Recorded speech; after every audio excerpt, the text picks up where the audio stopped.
Good morning students. Online lecture की कड़ी के अंदर मैं महिपाल सिंह एक बार फिर से आपका स्वागत करता हूं। लास्ट क्लास में अपन ने कुछ ऐसे ऑर्गन्स के बारे में बात की थी जो ऑर्गन्स क्या करें, कुछ ऐसी सिक्रेटरी ग्लैंड्स को कंटेन करते हैं, ऐसी सिक्रेटरी ग्लैंड्स को कंटेन कर रहे थे जो कि क्या कर रही थी, हॉर्मोन्स को रिलीज़ कर रही थी। अब उन ऑर्गन में अपन ने एक बात की थी किसकी, हार्ट के बारे में।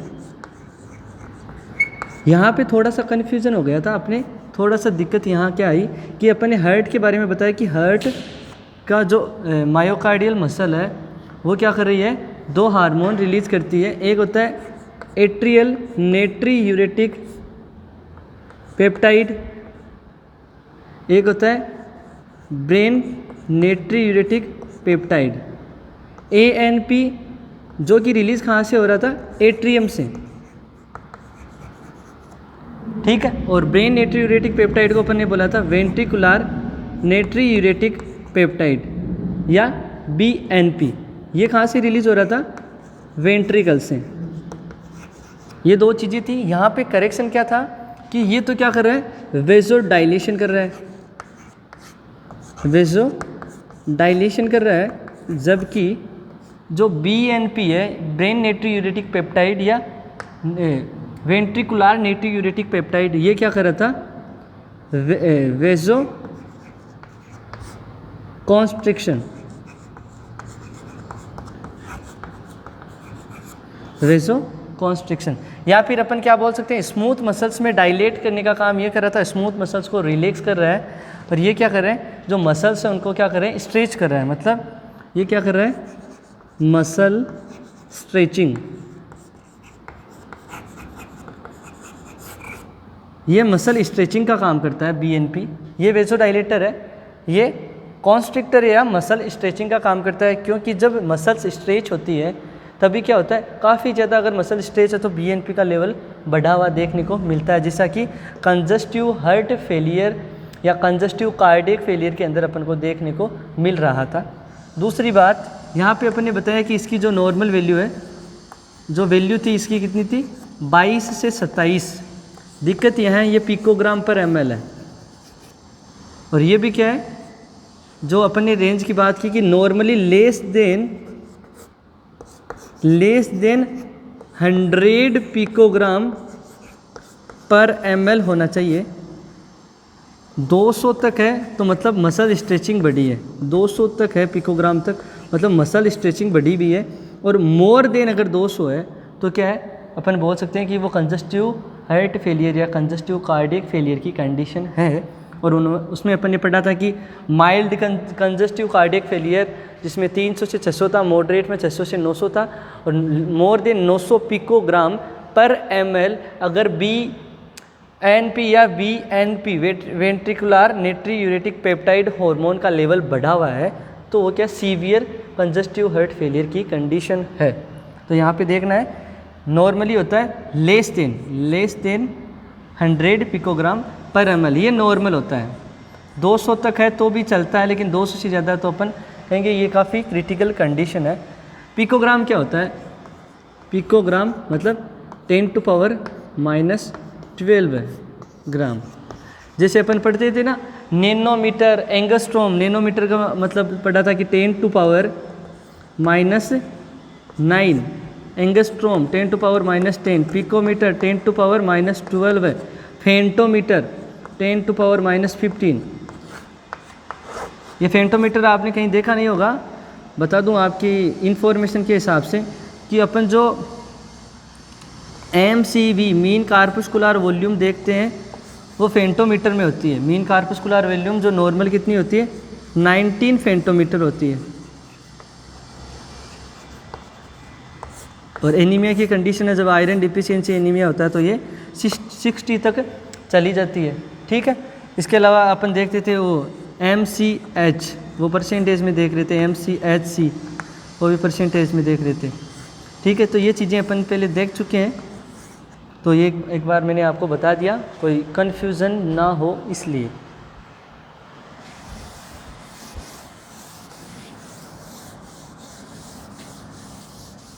अब अपन बात करेंगे आज, लास्ट टाइम अपन ने नॉर्मल जो इंट्रोडक्शन है उसके बारे में बात कर ली थी। तो इंट्रोडक्शन में अपन ने पढ़ा कि जो ग्लैंड्स वगैरह क्या होती है, हार्मोन्स वगैरह क्या होती हैं, कैसे हार्मोनल रेगुलेशन होता है, क्या नेगेटिव फीडबैक मैकेनिज्म होती है, इस बारे में डिस्कस कर लिया था। अब अपन डिस्कस करेंगे ग्लैंड्स के बारे में।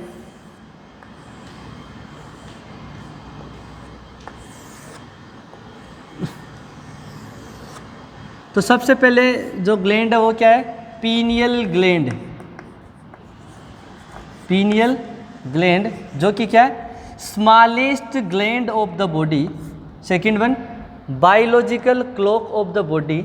Third one, smallest organ of the body. ये थी पीनियल ग्लैंड यहाँ।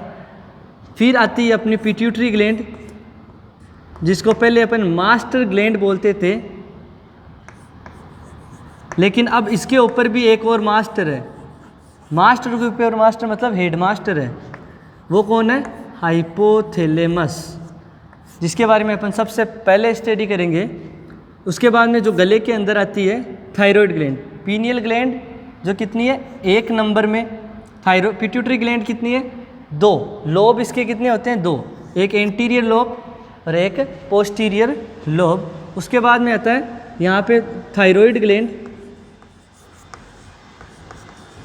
थायराइड ग्लैंड संख्या में 2 होती है और each thyroid gland is consist of 4 2 parathyroid gland. Each thyroid gland होगी वो कंसिस्ट होगी 2 parathyroid gland. So there are 2 thyroid gland. यहाँ पे 2 थायराइड ग्लैंड है। It means there are total number of parathyroid gland is 4।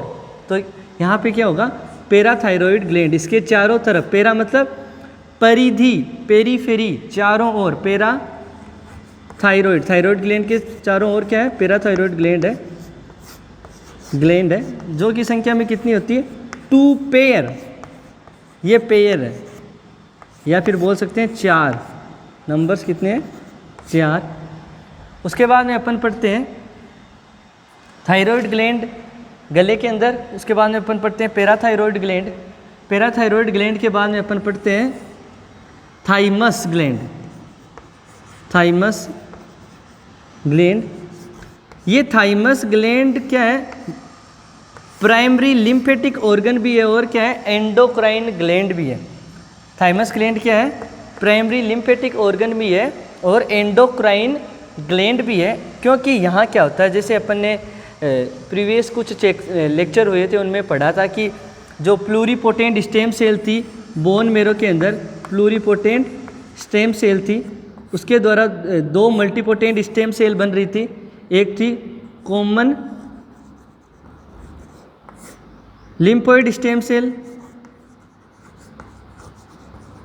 और एक common myeloid stem cell, ये बनी थी। कॉमन लिम्फोइड में अपन ने पढ़ा था कि यहाँ से क्या हो रहा है, 3 चीज़ें बन रही थी। एक थी नेचुरल किलर सेल, एक टी लिम्फोसाइट और एक थी बी लिम्फोसाइट। अब यहाँ पे ये थाइमस ग्लैंड को प्राइमरी लिम्फेटिक ऑर्गन मानते हैं। यहाँ पे क्या हो रहा है, जो नॉर्मली B12 जो विटामिन, ये क्या है, बी लिम्फोसाइट है, इसका तो प्रोडक्शन मतलब फॉर्मेशन और मेचुरेशन मतलब एक्टिवेशन दोनों ही बोन मेरो के अंदर होता है। कौन सा bone marrow, red bone marrow. ये बोन मेरो में ही होती है pluripotent stem cell, bone marrow में होता है। जबकि टी लिम्फोसाइट है, उसका फॉर्मेशन तो होगा कहाँ, रेड बोन मेरो के अंदर, जबकि इसका एक्टिवेशन वो कहाँ होगा, थायराइड जो थाइमस ग्लैंड है उसके अंदर। ये क्या करेगी, जो टी लिम्फोसाइट्स है इसके एक्टिवेशन के लिए एक रिलीज करेगी हार्मोन, जिसको क्या बोलते हैं, थाइमोसिन। थाइमोसिन हार्मोन रिलीज करेगी और यह थाइमोसिन हार्मोन ही क्या करता है, एक्टिवेशन करता है। किसका भाई एक्टिवेशन करेगा, एक्टिवेशन करेगा जो टी लिम्फोसाइट्स है उनका। Okay, understood. उसके बाद में अपन बात करेंगे, यहाँ पे आ गया, उसके बाद में अपना आता है पेनक्रियाज। उसके बाद में आता है पेनक्रियाज।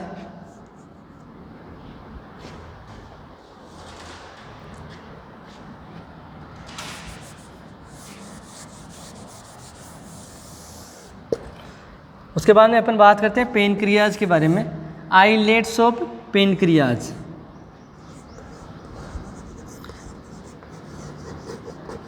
अपन ने बात किया था कि ये पेनक्रियाज जो एंडोक्राइन और एक्सोक्राइन दोनों का काम करता है, क्योंकि ये एंजाइम रिलीज करता है जो पेनक्रियाटिक जूस में मौजूद होते हैं, वो तो एक्सोक्राइन की तरह काम करते हैं, जबकि इसके द्वारा जो हार्मोन्स रिलीज होते हैं, इंसुलिन, ग्लूकागोन, वो एंडोक्राइन की तरह एक्ट करते हैं। तो पेनक्रियाज के बारे में डिस्कस करेंगे। पेनक्रियाज के बाद में अपन डिस्कस करेंगे, यहाँ पे आ गई अपनी किडनी, यहाँ पे अपनी आ जाएगी किडनी।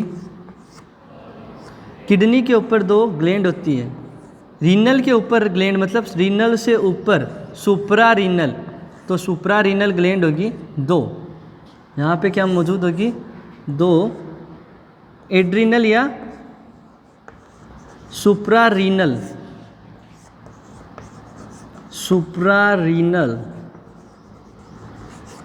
ग्लैंड भी होगी।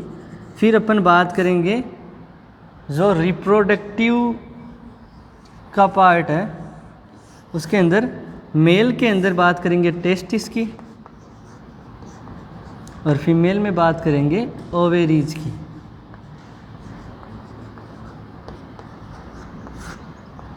ठीक है, एक पीनियल ग्लैंड, दूसरी पिट्यूटरी ग्लैंड, तीसरी थायराइड ग्लैंड, उसके बाद में चौथी पैराथायराइड ग्लैंड, उसके बाद में थाइमस ग्लैंड छठवीं, उसके बाद में पेनक्रियाज और एड्रिनल ग्लैंड या सुप्रारीनल ग्लैंड और टेस्टिस और ओवेरी, इनके बारे में अपन डिस्कस करेंगे।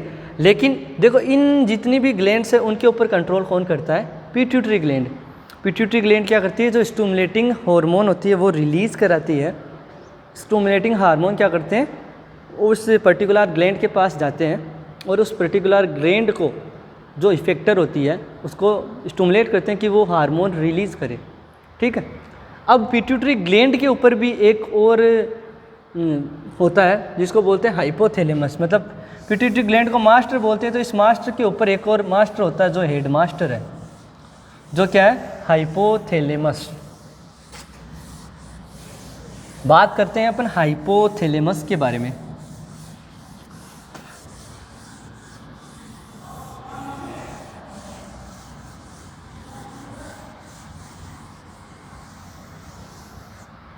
ये जो हाइपोथैलेमस है ये काफ़ी महत्वपूर्ण ऑर्गन है।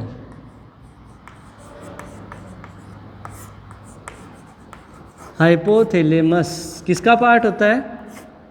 अपने नर्वस सिस्टम का। किसका पार्ट होता है? अपने नर्वस सिस्टम का। अपनी नर्वस सिस्टम का पार्ट होता है हाइपोथैलेमस। ठीक है, अपना नर्वस सिस्टम क्या होता है? एक तो होता है CNS, एक होता है अपना PNS। CNS में तो क्या होते हैं? ऑर्गन आते हैं, और PNS में क्या आती है? नर्व्स आती है। PNS में नर्व्स आती है। कौन सी नर्व्स आती है? एक तो होती है स्पाइनल नर्व है, जो कि 31 होती है नंबर्स के अंदर। एक होती है क्रेनियल नर्व है, जो कि 12 होती है नंबर्स के अंदर। 12 पेयर, ये 31 पेयर है, ध्यान रखना। ठीक है, इसके अलावा बात करें, यहाँ पे नर्व है। PNS में क्या होता है? पेरिफेरल नर्वस सिस्टम होता है। CNS के अंदर अपन ऑर्गन्स पढ़ते हैं। ऑर्गन्स कौन कौन से होते हैं उनके बारे में भी अपन डिस्कस करेंगे अभी। PNS के अंदर जो आता है वो होता है सोमेटिक और ऑटोनॉमिक नर्वस सिस्टम। जो PNS है उसके अंदर आता है एक तो सोमेटिक, एक होता है autonomic ANS, autonomic nervous system.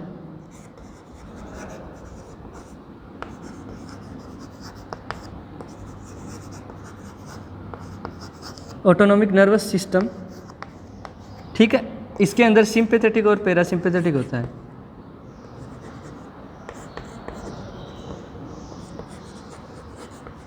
और पैरासिम्पैथेटिक होता है।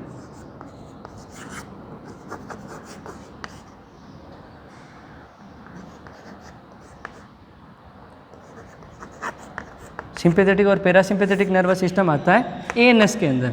पीएनएस के दो पार्ट थे, सोमेटिक और ऑटोनॉमिक। ऑटोनॉमिक में सिंपैथेटिक और पैरासिम्पैथेटिक। उसके बाद में जो सीएनएस है, सीएनएस के अंदर क्या आते हैं, ऑर्गन्स आते हैं। ऑर्गन्स कौन कौन से आते हैं उनके बारे में बात करते हैं। सेंट्रल नर्वस सिस्टम में क्या क्या आता है, एक तो आता है फोर ब्रेन।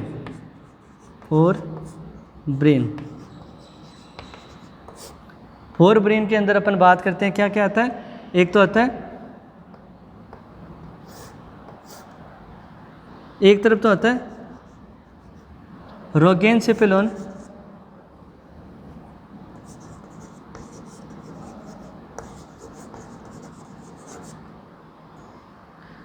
टेलेनसेफेलोन,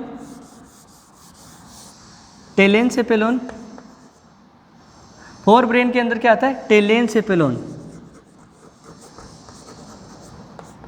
जिसको अपन सेरिब्रम बोलते हैं। बड़ा दिमाग है ये। अपने जो नर्वस सिस्टम का सबसे बड़ा ऑर्गन होता है वो सेरिब्रम होता है। नर्वस सिस्टम का 80% पार्ट होता है वो सेरिब्रम का बना हुआ होता है।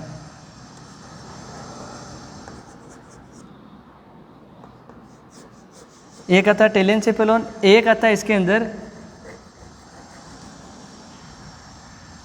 ये टेलेनसेफेलोन सेरिब्रम है। टेलेनसेफेलोन किसका पार्ट है, टेलेनसेफेलोन पार्ट है फोर ब्रेन का, ठीक है। और फोर ब्रेन से क्या निकलते हैं, दो चीज निकलती है, एक तो निकलता है रोगेनसेफेलोन,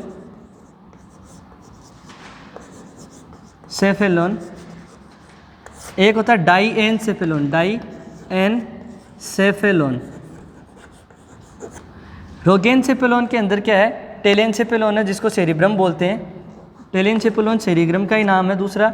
इसके अलावा इसमें क्या आता है, हिप्पोकैम्पस, जो के लिए मेमोरी के लिए रेस्पॉन्सिबल पार्ट होता है हिप्पोकैम्पस। इसके अलावा आता है एमाइगडाला,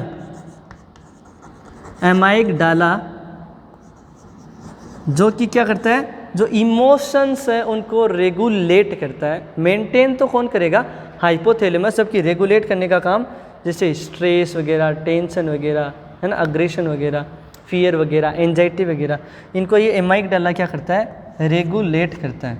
तो रोगेनसेफेलोन में अपने बात किया, एक तो टेलेनसेफेलोन जिसको सेरिब्रम बोलते हैं, एक है हिप्पोकैम्पस, एक होता है एमाइगडाला, ठीक है। हिप्पोकैम्पस मेमोरी के लिए रिस्पॉन्सिबल पार्ट है, एमाइगडाला जो अपने इमोशनल्स हैं उनको रेगुलेट करने का काम करता है। डायनसेफेलोन में लिम्बिक सिस्टम आता है, बेसल गैंग्लिया आता है, बेसल गैंग्लिया, थैलेमस और हाइपोथैलेमस आता है।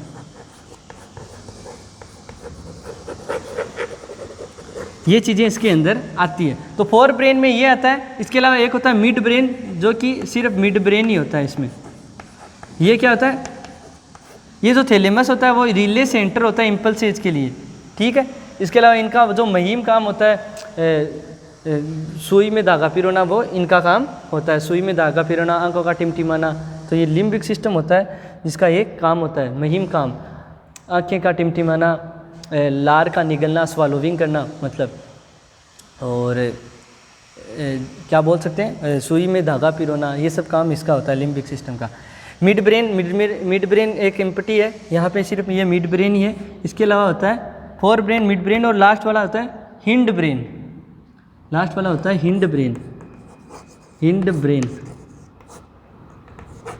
जिसमें दो पार्ट होते हैं। एक होता है मेटेनसेफेलोन,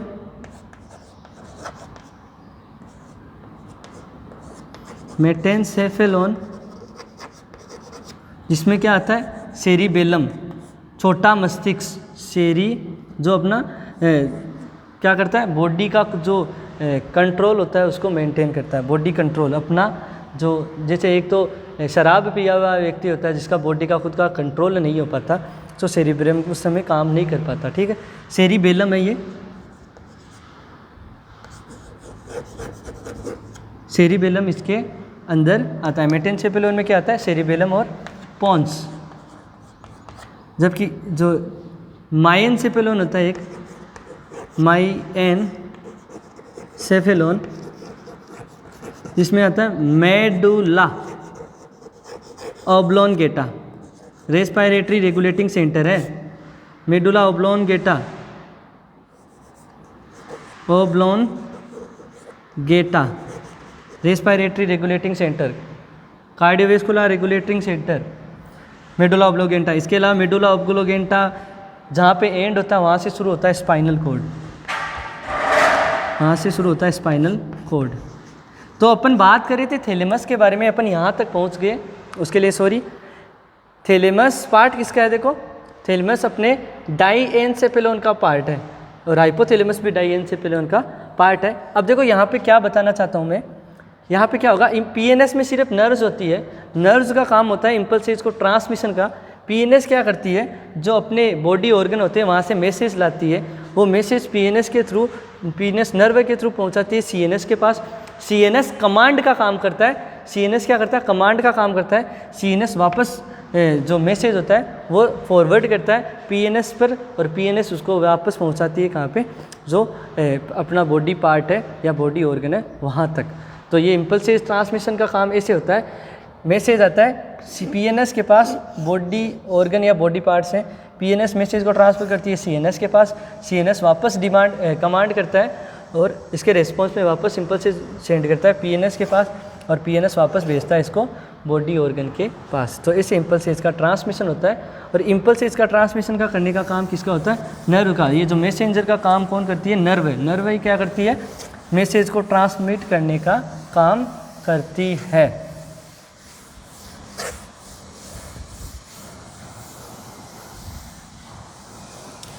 अब भाई ये जो थैलेमस है, हाइपोथैलेमस है, ये काफ़ी ज़्यादा महत्वपूर्ण ऑर्गन है।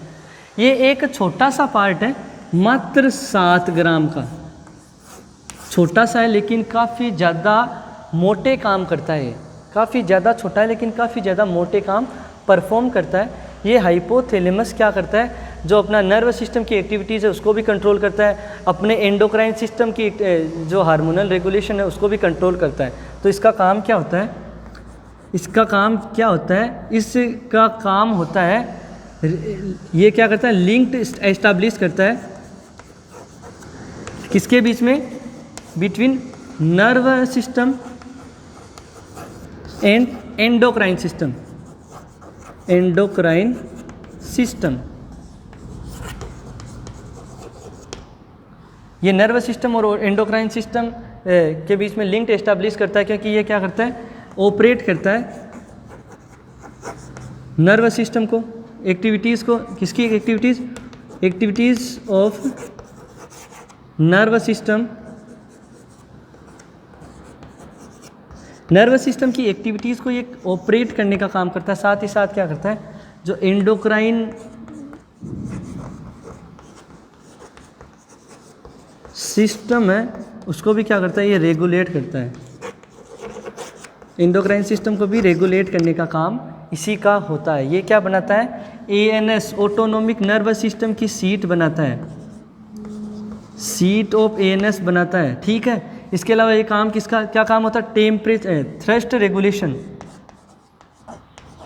थ्रस्ट और हंगर, भूख और प्यास को रेगुलेट करने का काम भी इसी का होता है। ठीक है, temperature regulation, thrust regulation, ANS की सीट, एंडोक्राइन सिस्टम को रेगुलेट करना, नर्वस सिस्टम की एक्टिविटीज़ को ऑपरेट करना, लिंक एस्टैब्लिश करना नर्वस सिस्टम और एंडोक्राइन सिस्टम के बीच में। इसके अलावा इसका काम होता है थर्मो रेगुलेशन, थर्मो रेगुलेशन। इसका 2 पार्ट होते हैं, एक एंटीरियर होता है, एक होता है पोस्टीरियर। एंटीरियर तो क्या करता है, हीट लॉस को रेगुलेट करता है, हीट लॉस होती है इसको रेगुलेट करता है। ये हीट जनरेशन को रेगुलेट करता है, हीट जनरेशन को रेगुलेट करता है। ठीक है। थैलेमस, हाइपोथैलेमस क्या करता है? टेम्परेचर रेगुलेशन करता है। इसका जो एंटीरियर पार्ट होता है थैलेमस का, हाइपोथैलेमस का, वो हीट लॉस को रेगुलेट करेगा। पोस्टीरियर पार्ट होगा वो हीट जनरेशन को रेगुलेट करेगा। मतलब जब कभी भी बॉडी का टेम्परेचर बढ़ता है तो ये क्या कराएगा? During increase body temperature, increase body temperature, जब कभी भी बॉडी का टेम्परेचर इंक्रीज होता है तब ये क्या करता है? स्वेटिंग करवाता है, स्वेटिंग करवाता है। जबकि जब भी बॉडी से क्या हो रहा है, जब भी क्या होगा, इन बॉडी का टेम्परेचर ज़्यादा होता है तब ये क्या करा रहा है? स्वेटिंग कराएगा। और बॉडी का टेम्परेचर जब कम होता है, मतलब सर्दियों के अंदर डिक्रीज जब बॉडी टेम्परेचर होता है तब ये सीवरिंग कराता है, SEVER, सीवरिंग ये करवाएगा। ठीक है, ये सीवरिंग करवाएगा। बच्चों के अंदर ये सीवरिंग नहीं होती क्योंकि उनका नर्वस सिस्टम मैच्योर नहीं होता। उनकी जो माइलाइन सीट होती है नर्व के एक्सोन के ऊपर, वो एक्सोन के ऊपर माइलाइन सीट का फॉर्मेशन प्रॉपरली नहीं हुआ होता है, इसलिए उनमें सीवियर नहीं, क्या नहीं होगा? सीवरिंग नहीं हो प्रेजेंट होगी। उसमें टिश्यू प्रेजेंट होते हैं, adipose tissue, brown adipose tissue और वाइट एडिपोज टिश्यू। तो ये ब्राउन जो एडिपोज टिश्यू होते हैं वो हीट जनरेशन का काम करते हैं और बच्चे का बॉडी टेम्परेचर मेंटेन रखते हैं। ठीक है। इसके अलावा ये क्या काम करता है? थर्मो रेगुलेशन के अलावा 2 हार्मोन रिलीज़ करेगा, 2 हार्मोन का प्रोडक्शन करता है, 2 हार्मोन प्रोड्यूस करता है। ये हार्मोन कौन से होते हैं? एक तो होता है ADH, एक होता है ऑक्सीटोसिन। अपन ये पढ़ते हैं किसमें? Posterior lobe of pituitary gland में, क्योंकि वहाँ सिर्फ ये स्टोर होते हैं। प्रोडक्शन करने का काम होता है हाइपोथैलेमस का। इसके अंदर क्या होता है? हाइपोथैलेमस क्या होता है? काफ़ी सारी न्यूक्लियाइज के द्वारा मिलकर बना होता है, काफ़ी सारी न्यूक्लियाई के द्वारा मिलकर ये बना हुआ होता है। मतलब ये किसके बना हुआ था? Formed by number of nuclei और formed by grey matter. Grey matter, जहाँ सेल बॉडी होती है वहाँ पे ग्रे मैटर होता है, और जहाँ पे एक्सोन होता है और वहाँ मतलब माइलाइन सीट होती है वहाँ पे वाइट मैटर होता है। तो ये ग्रे मैटर का बना हुआ होता है। ठीक है।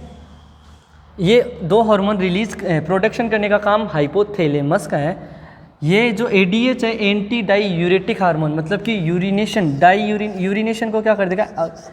स्टॉप कर देगा। ज़्यादा जो यूरिन प्रोडक्शन एक्सक्रीशन हो रहा था उसको कम कर देगा, यूरिन के आउटपुट को कम कर देगा। ठीक है। ऑक्सीटोसिन क्या करता है? मसल्स कॉन्ट्रैक्शन कराता है। लेबर के टाइम में काम में आता है, जब डिलीवरी होती है उस वक्त ये काम में आता है, कॉन्ट्रैक्शन कराएगा स्मूथ मसल्स का। तो ADH होगा वो सुप्रा ऑप्टिक न्यूक्लियाई होती है, सुप्रा ऑप्टिक न्यूक्लियाई वो प्रोड्यूस करती है ADH को। और पेरावेंट्रिकुलर जो न्यूक्लियाई होती है, पेरावेंट्रिकुलर जो न्यूक्लियाई होती है वो रिलीज करवाती है किसका? ऑक्सीटोसिन का। तो ये इसकी बात हुई कि ये तो इसके काम होते हैं हाइपोथैलेमस के। छोटा सा होता है। एनाटॉमी की बात करें तो ग्रे मैटर का बना हुआ होता है और काफ़ी सारी न्यूक्लियाई के द्वारा मिलकर बना होता है। वजन होता है 7 ग्राम। लोकेशन की बात करें तो नाम से पता चलता है कि ये क्या करता है? ये क्या करता है? हाइपो मतलब जस्ट बिलो या जस्ट बिलो या बिल्कुल नीचे, थैलेमस के नीचे। तो इसके जो सुपीरियर होगा, इससे ऊपर क्या है? थैलेमस है, थैलेमस है। इन्फीरियर क्या होता है? इन्फीरियर की बात करें तो क्या है? Pituitary gland, pituitary gland. ये पिट्यूटरी ग्लैंड से जुड़ा हुआ होता है। दरअसल पिट्यूटरी ग्लैंड के 2 लोब होते हैं, पोस्टीरियर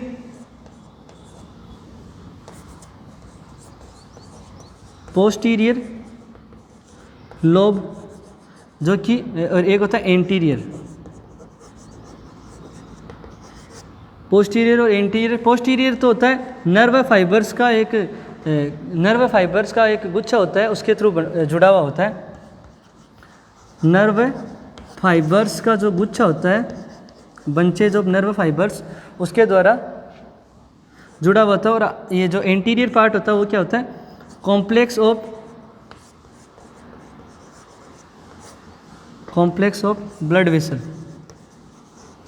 काफ़ी सारी ब्लड वेसल्स होती है, उसका गुच्छा होता है, उसके थ्रू क्या होता है, जुड़ा हुआ होता है anterior part. Posterior nerve fibres के द्वारा जुड़ा हुआ होता है। कौन, हाइपोथैलेमस, क्योंकि ये क्या करता है, काफ़ी सारे रिलीजिंग हार्मोन रिलीज करता है। लगभग अपनी जो पिट्यूटरी ग्लैंड होती है उसके जो आगे से जो 6 हार्मोन रिलीज होते हैं, जैसे growth hormone, thyroid stimulating hormone, adrenocorticotropin hormone, इसके अलावा प्रोलैक्टिन हार्मोन और इसके अलावा गोनिडोट्रोपिन, जिसमें LH और FSH आता है। 6 में से 5 हार्मोन को रेगुलेट करने का काम हाइपोथैलेमस का होता है। ठीक है, तो मतलब पिट्यूटरी ग्लैंड के ऊपर काम करता है ये करता है रिलीजिंग हार्मोन। कुछ हार्मोन रिलीजिंग हार्मोन होते हैं, उनको रिलीज़ करता है, और 1-2 इनहिबिटिंग हार्मोन होते हैं, उनको रिलीज़ करता है। इसके अलावा ये क्या करता है, जो थर्ड वेंट्रिकल होता है उसके फ्लोर को बनाता है, फॉर्म्ड करता है। अपन जब नर्वस सिस्टम पढ़ेंगे तब अपन ब्रीफली डिस्कस करेंगे कि वेंट्रिकल्स क्या होते हैं, है ना, तो इनके बारे में सब कुछ पढ़ेंगे अपन, कितने वेंट्रिकल होते हैं। ठीक है, 2nd, 3rd, 4th ventricle, 2nd से 3rd वेंट्रिकल में फोरामेन ऑफ मैग्नम कैसे होता है, मेगांडी होता है, मैग्नम होता है, ये पढ़ेंगे। और 2nd और 3rd किसके द्वारा जुड़ते हैं भाई, सेरिब्रल एक्विडक्ट से जुड़ते हैं या किससे जुड़ते हैं। 3rd और 4th किसके द्वारा आपस में जुड़ते हैं, तो ये सब पढ़ेंगे अपन। ठीक है ना, कार्पस कैलोसम क्या होता है, ये सब चीज़ें अपन पढ़ेंगे। फ्लेक्स सेरेब्राई क्या होती है।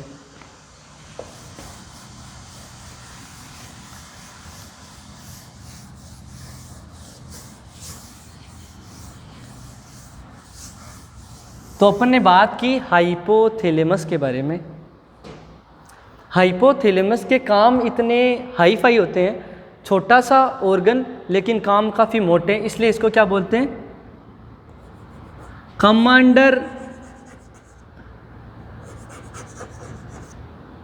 इन चीफ के भी नाम से जाना जाता है। इसको क्या, कमांडर इन चीफ के नाम से भी जाना जाता है। और इसको दूसरा नाम से जानते हैं, हार्ट ऑफ एंडोक्राइन सिस्टम।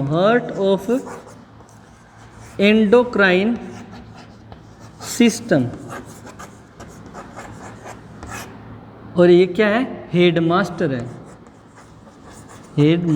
ये। जो हाइपोथैलेमस है उसका वजन की बात की थी अपन ने, उसके काम के क्या वर्क है उसके बारे में बात की, उसके एनाटॉमी के बारे में बात की, मतलब वेट की बात कर ली, उसकी लोकेशन की बात कर ली, फंक्शन की बात कर ली। इसके अलावा इसको इतने सारे कामों को ये मेंटेन करता है, रेगुलेट करता है, इस वजह से इसको कमांडर इन चीफ के नाम से भी जाना जाता है। इसको हार्ट ऑफ एंडोक्राइन सिस्टम के नाम से भी जाना जाता है, या हेडमास्टर ऑफ एंडोक्राइन ग्लैंड के नाम से भी अपन इसको जान सकते हैं। ठीक है, तो ये तो है नॉर्मल। अब अपन बात करेंगे ये पिट्यूटरी ग्लैंड को कैसे रेगुलेट करते हैं, क्योंकि अपन पढ़ रहे हैं एंडोक्राइन के बारे में। तो एंडोक्राइन के बारे में जब भी अपन बात करते हैं तो अपन को पता होना चाहिए कि पिट्यूटरी ग्लैंड जो क्या अन्य जो एंडोक्राइन ग्लैंड है उनको पे कंट्रोल का काम करती है, इसलिए कंट्रोलर बोलते हैं। जबकि ये क्या करता है, उन क्या लेवल बॉडी के अंदर क्या है, कितना है, कम है, ज़्यादा, डिटेक्ट का काम करता है। डिक्टेटर है ये। ठीक है, ये है क्या, डिटेक्टर बोल सकते हैं या डिक्टेटर बोल सकते हैं। डिटेक्टर है ये। यह क्या करेगा, कुछ रिलीजिंग हार्मोन रिलीज करता है। वो रिलीजिंग हार्मोन आगे जाके किस हिसाब से क्या करते हैं, दूसरे हार्मोन्स को रिलीज करवाते हैं, उनके बारे में बात करेंगे। तो ये कुछ रिलीजिंग हार्मोन रिलीज करता है जिनके बारे में अपन बात करते हैं।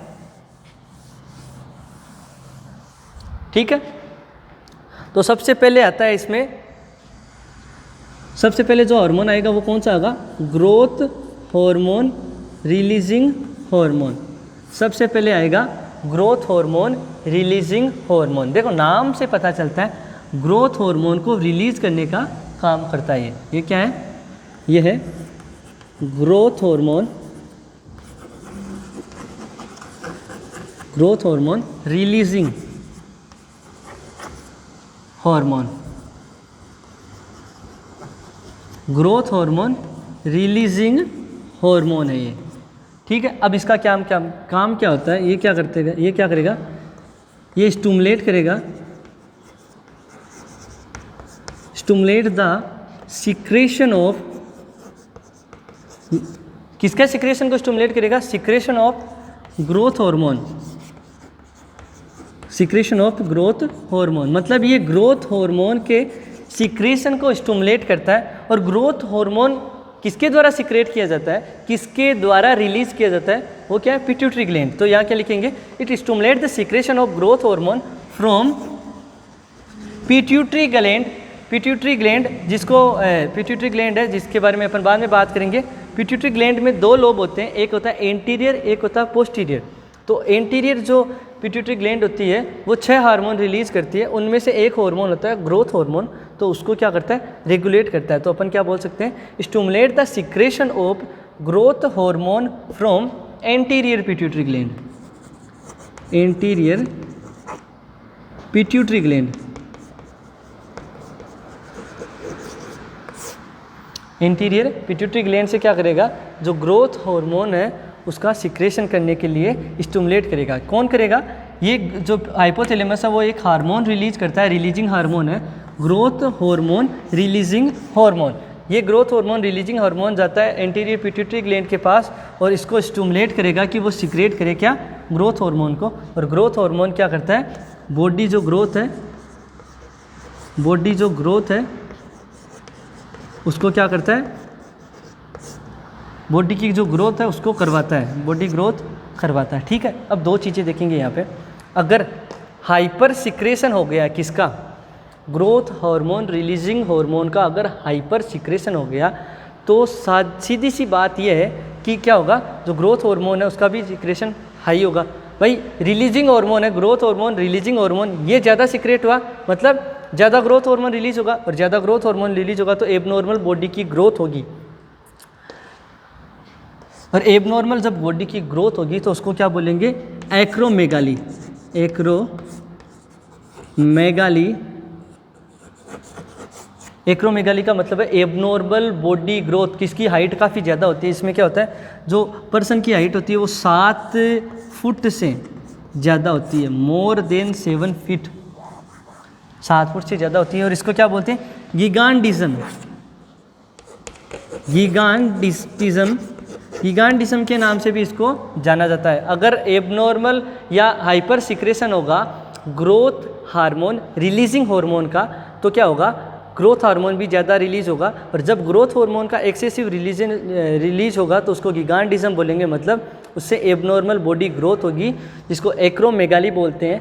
ऐसे लोगों के हाथ लंबे होते हैं, पाँव लंबे होते हैं, जिस प्रकार से कौन है, द ग्रेट खली, उसके पैर लंबे तो हैं लेकिन पैरों में क्या है, वीकनेस है, उनके पैर वीक भी होंगे। इसके अलावा उनके अंदर जो चेस्ट होगी वो फनल चेस्ट होगी या पेक्टस एक्साकुएटम बोलेंगे उसको, पेक्टस एक्साकुएटम या फनल चेस्ट आपको देखने को मिलेगी। और बल्गिंग फोंटानल्स वगैरह आपको देखने को मिलेगा। इसके अलावा एक और हार्मोन होता है जिसका कहीं कहीं जिक्र नहीं है और कहीं कहीं उसका जिक्र है, वो है growth hormone releasing inhibiting hormone, growth hormone releasing inhibiting hormone, growth hormone releasing inhibiting hormone.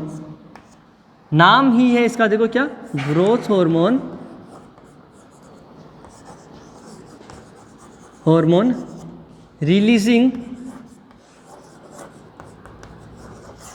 Inhibiting hormone, inhibiting hormone.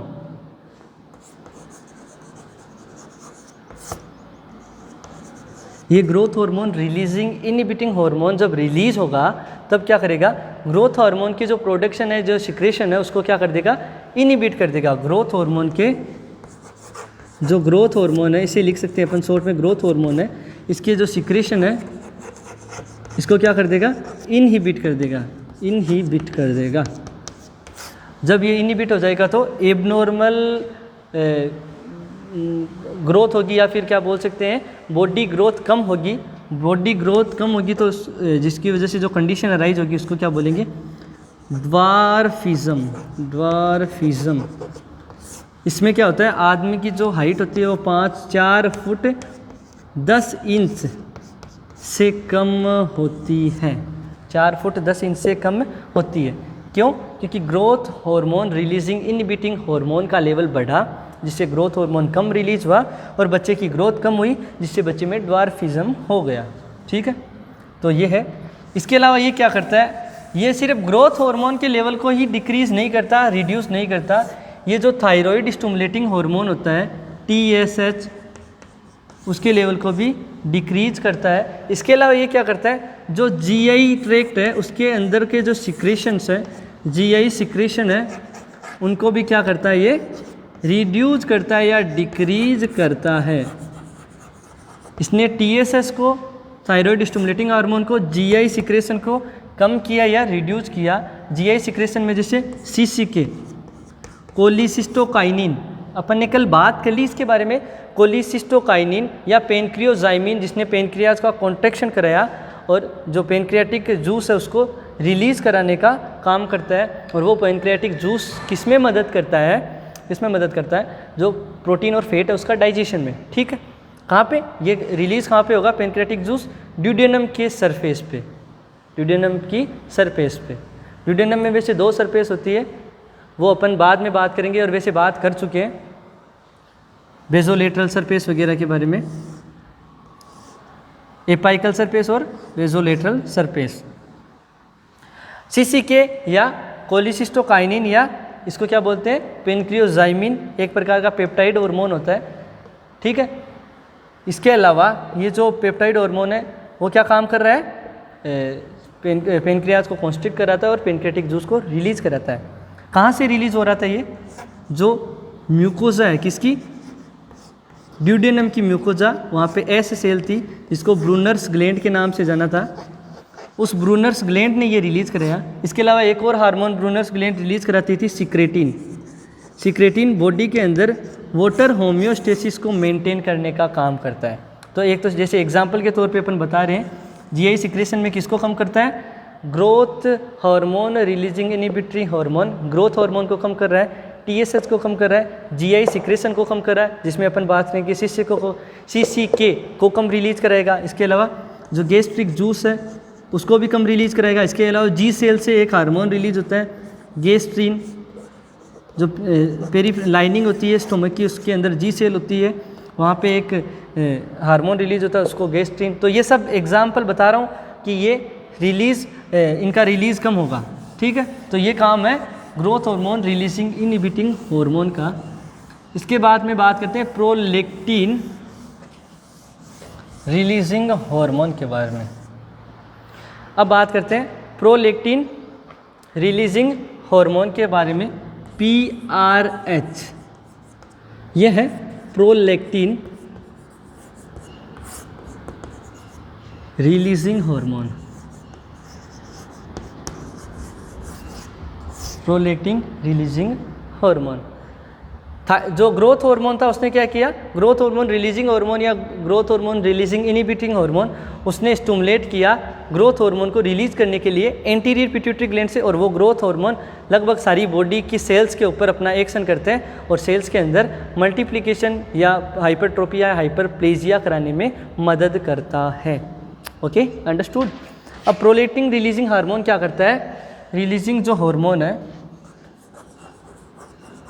ये प्रोलेक्टिन रिलीजिंग हार्मोन क्या कर रहा था, ये क्या करेगा, stimulate the secretion of prolactin hormone. ये प्रोलेक्टिन हार्मोन की जो सिक्रेशन है उसको क्या करेगा, स्टिमुलेट करेगा। और कहाँ पे रिलीज होता है prolactin hormone, anterior pituitary gland से। कहाँ से रिलीज हो रहा है ये, एंटीरियर, जिसको एडिनो हाइपोफाइसिस के नाम से जानते हैं, एंटीरियर पिट्यूटरी या एडिनोहाइपोफाइसिस, एडिनोहाइपोफाइसिस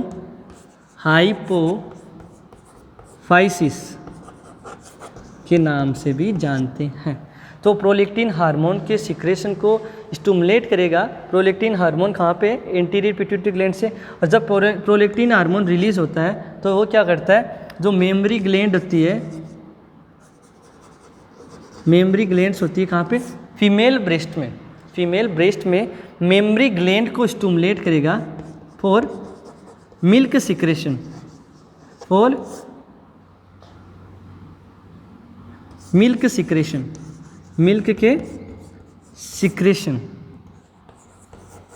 मतलब मिल्क प्रोडक्शन और सिक्रेशन में मदद करने वाला जो हार्मोन है वो प्रोलैक्टिन हार्मोन है। जब कोई औरत अपने बच्चे को जन्म देती है तो क्या होता है, प्रोलैक्टिन हार्मोन का लेवल बढ़ता है और ये क्या कराता है, मिल्क सिक्रेशन, मेमोरी ग्लैंड से मिल्क सिक्रेशन के लिए मेमोरी ग्लैंड को स्टिमुलेट करता है। एक होता है मिल्क इजेक्शन। मिल्क इजेक्शन में कौन मदद करता है? ऑक्सीटोसिन, जो लव हार्मोन के नाम से जाना जाता है, पोस्टीरियर पिट्यूटरी ग्लैंड से रिलीज होता है, जिसको न्यूरोहाइपोफाइसिस बोलते हैं। ठीक है, ऑक्सीटोसिन का फॉर्मेशन की बात की थी, प्रोडक्शन कहाँ रहा था? हाइपोथैलेमस में, जबकि स्टोर कहाँ है? Posterior lobe of pituitary gland के अंदर। मेमोरी ग्लैंड को ये क्या करता है, मिल्क सिक्रेशन में या जो मिल्क प्रोडक्शन में मदद करता है, या फिर ये क्या करता है, जो let down reflex, let down reflex उसमें